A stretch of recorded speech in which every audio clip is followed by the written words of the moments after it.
sexto ano. Hoje eu trouxe para vocês a atividade, o caderno, com as questões sobre a Roma Antiga, referentes ao nosso último vídeo. Como eu disse a vocês, o vídeo é parte 1, parte 2, então esta atividade é sobre o vídeo parte 1, que vocês irão realizar. Eu vou explicar o que cada questão está pedindo para vocês fazerem. Então, nós temos aqui a mesma capinha da atividade, a data referente ao vídeo, e nós vamos dar início agora às questões.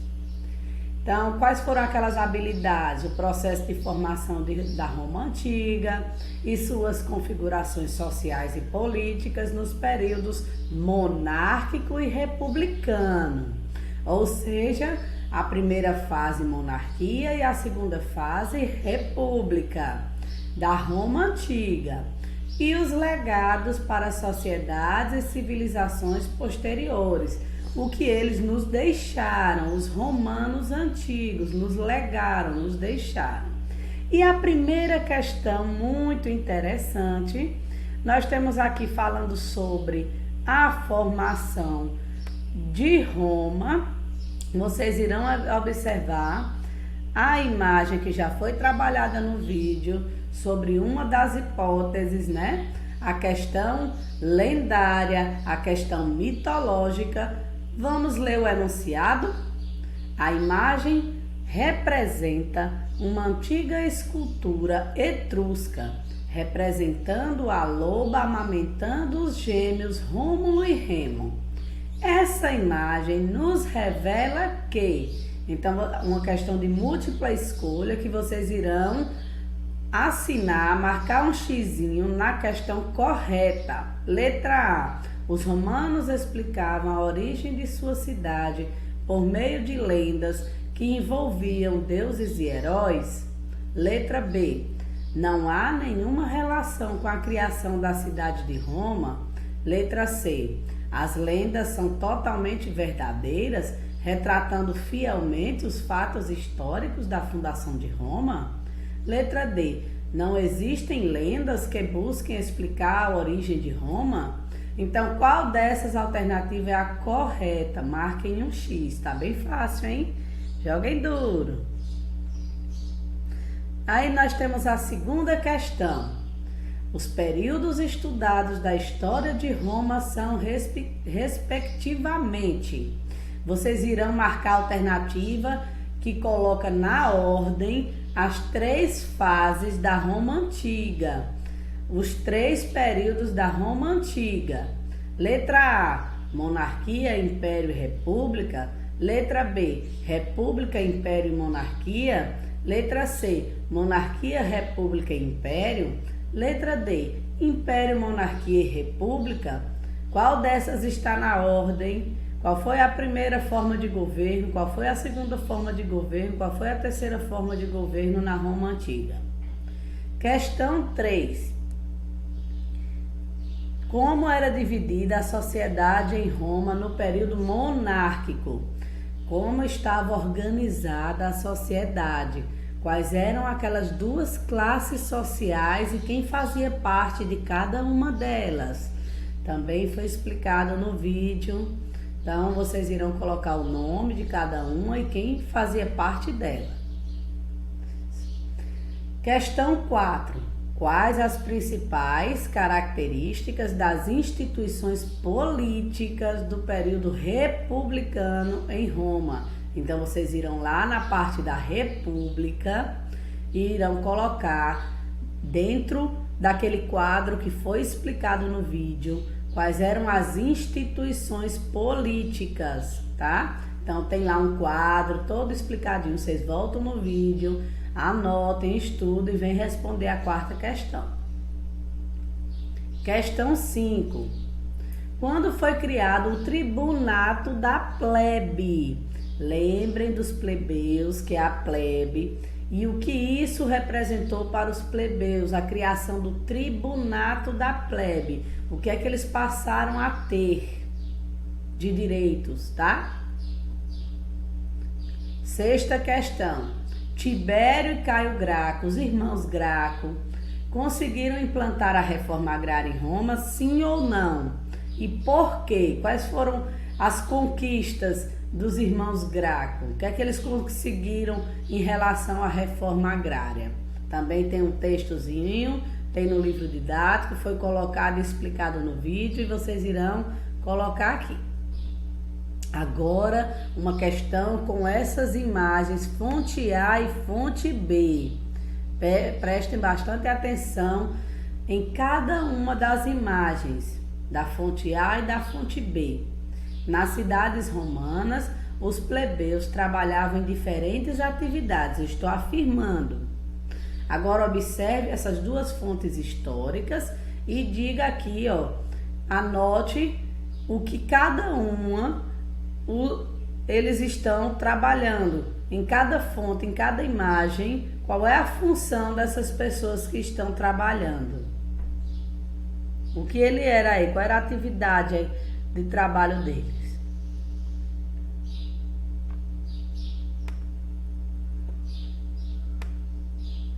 E aqui, nós temos, anote a maior quantidade possível de informações. Por exemplo, qual é o local de trabalho representado, que roupas e que ferramentas estão sendo utilizadas pelo profissional, qual é o tipo de mercadoria produzido nesse local de trabalho. E vão relatar aqui nesse espaço, detalhando tudo que vocês veem. Questão 8. Sobre a concentração de terras nas mãos de poucas pessoas, provoca graves problemas sociais, como vimos a respeito da Roma Antiga, ou seja, a má distribuição de terras, de poucas pessoas com propriedades de terras e muitos sem propriedade nenhuma. Em várias partes do mundo e em épocas variadas, esse problema também foi verificado.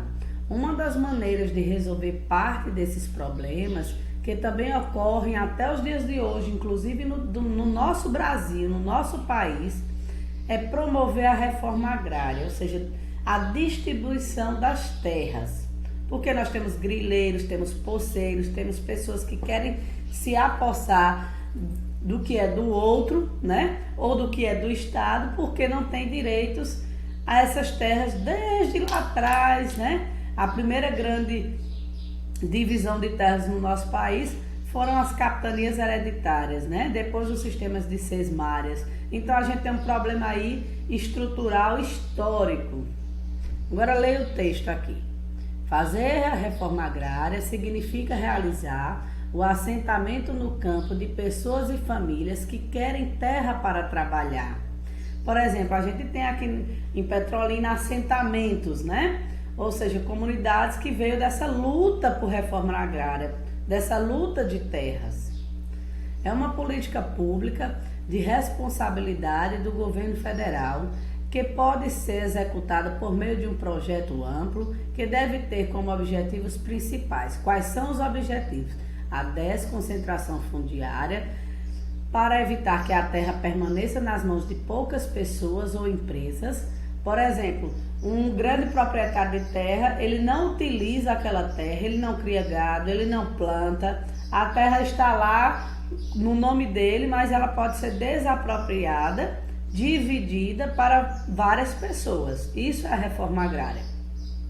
A democratização do acesso à terra, possibilitando que mais pessoas tenham acesso a ela para trabalhar e sustentar a sua família. Segundo a Constituição brasileira, a terra tem uma função social a cumprir. Isso significa que, embora tenha proprietário, deve estar a serviço dos interesses da população, produzindo de acordo com suas necessidades. As grandes propriedades que não cumprem sua função social podem, de acordo com a Constituição, ser desapropriadas para a implantação de assentamentos rurais. As pequenas e médias propriedades, bem como as empresas rurais, não podem ser desapropriadas. Se ela estiver sendo usada, como eu disse, para plantar, para criar gado, ela não pode ser desapropriada.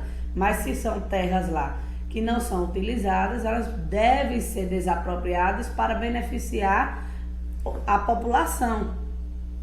É importante distinguir reforma agrária de luta pela terra. A reforma agrária é uma política pública realizada pelo Estado. A luta pela terra é realizada pelos movimentos sociais que reivindicam o acesso à terra. A ocupação da terra é uma das principais estratégias de pressão para que o governo realize a reforma agrária, que é o que nós chamamos de um dos grupos, né, de luta por reforma agrária no país, é o MST, o Movimento dos Sem Terras. Letra A. De acordo com os autores do texto, quais são os principais objetivos da reforma agrária? Então, vocês vão colocar aqui qual é o objetivo da reforma agrária, o que se quer com a reforma agrária, como é que o Estado age para desapropriar, para dar terra a quem. Letra B. Explique a diferença entre reforma agrária e luta de terra. No finalzinho do texto eu acabei de ler que a luta de terra ela é importante, né? Para que se faça a reforma agrária. Então você vai ter que extrair essa partezinha por último e colocar aqui explicando a diferença entre as duas. Também pode colocar com as suas palavras. Qual é, letra C, você já ouviu falar de algum movimento social que reivindica o acesso à terra? Qual é o nome desse movimento e quais suas principais ações? Se você não sabe as principais ações, você pesquisa e coloca. Se não, você já conhece, escreve aqui. Também citei na explicação, na estante desse mesmo texto. Então, essa é a nossa atividade. Boa, né? Atividade. Se esforcem, realizem a atividade, deem um bom feedback, respondam no seu caderno e mostre, né? Tire uma foto, mostre para o professor do plantão pedagógico. Até a próxima!